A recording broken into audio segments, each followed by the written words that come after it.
ఒకరోజు స్కూల్ ముగిసే సమయానికి ఆకాశం ఒక్కసారిగా మబ్బులతో నిండిపోయింది. వెంటనే భారీ అబ్బా వర్షం ఎంత పెద్ద మొదలైంది. వర్షం చూడు పిల్లలంతా రెంటనే కత్తువ తమ తమ కురుస్తోంది గొడుగులతో చాలా పరుగులు బాగుంది తీస్తుంటే మోక్ష దగ్గర ఒక అందమైన పింక్ గొడుగుంది.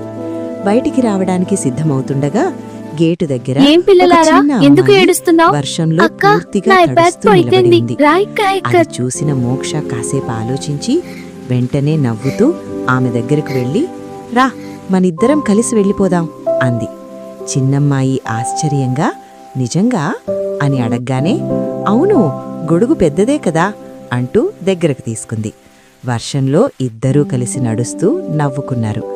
ఆ చిన్న అమ్మాయి ముఖంలో కనిపించిన ఆనందం వర్షం కంటే ఎక్కువగా మెరిసింది.